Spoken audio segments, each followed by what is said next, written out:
Hello, my name is Jemma Kahn. I am a theatre maker, or at least I was until Rona. Um, Being a theatre maker means that I would write and direct and perform and design theatre, produce. So basically, if I couldn't afford to pay someone to do it, I would have to learn how to do it myself. Um, and I'm going to talk to you today about some visual art stuff because the theatre that I made was very visual. It was a South African, no, it wasn't, it was a Japanese form of theatre called Kamishibai, which is illustrated narrative storytelling. So I got to draw a lot and come into contact with a lot of South African artists.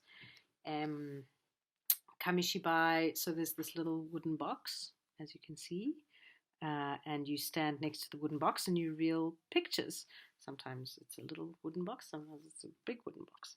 And each picture has the words of the next picture on the back. Does that make sense? So when the audience sees picture 2, you see the back of picture 1 through a little back window, which means you know what words go with what image. It's a very simple technology, but surprisingly effective.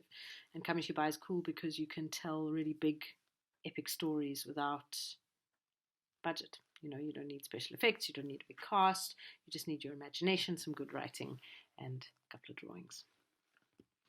The first thing to remember when you start drawing is that your drawings will be rubbish.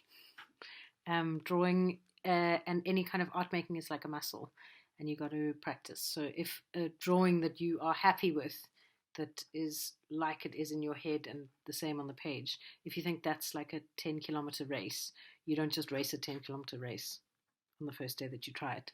You start by walking for 20 minutes, and then you jog for 2 kilometers, and then you jog for 5, and then you walk for 10. It's a slow process. So don't get frustrated with yourself if your work, if it doesn't look the way that you want it to. Just practice. Look at references. If you're going to draw a dog, draw from a picture of a dog or a real dog, because you don't have all the images that you need in your head unless you have a photographic memory. And I don't actually know anyone who has a photographic memory, not really.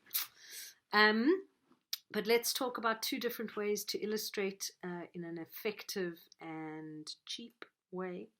The first is basic cartoon drawing, which is what I use a lot when I illustrate for my shows.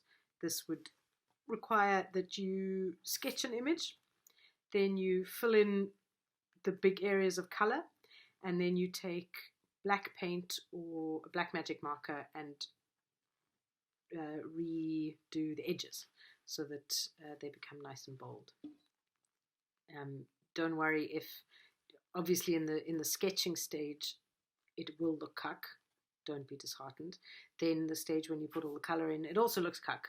It looks kind of messy and gross. But somehow when you put the black outline in as your third stage, the whole thing just comes together, and you suddenly go, I'm glad I didn't throw that away. You don't have to use expensive paints. House paint is really good. Often hardware stores will sell reject paints that maybe they like mixed up a color, and then the person who was going to buy it didn't want it, and they sell those off for cheap, so find out. And you don't need to spend any money on fancy brushes. Like I said, if you do your black outlines with a nice fat magic marker, that'll do the trick. But if you are confident with a brush, use one of these, like a fine, soft hair or soft bristle brush with a nice tapered tip. That'll give you a nice clean, thin, elegant line. If drawing's not your flavor, collage is another very effective way to get a powerful image. This is my friend Rebecca Haysom. She's an artist and a master of collage. I've worked with her on a couple of projects. This is an image that we used for a story called Spaghetti of the Whores. Here's another one of her images. Collage is great because you take magazines and newspapers and cut them up, and then can create a new kind of feeling or resonance from 2 images that wouldn't normally be placed together. When you work with collage, don't stick everything down. until you're sure of the placement or the composition of the stuff on the page. So I would recommend that once you've cut everything out, you can start building like a little library of images. Every time you find something cool, just tear it out.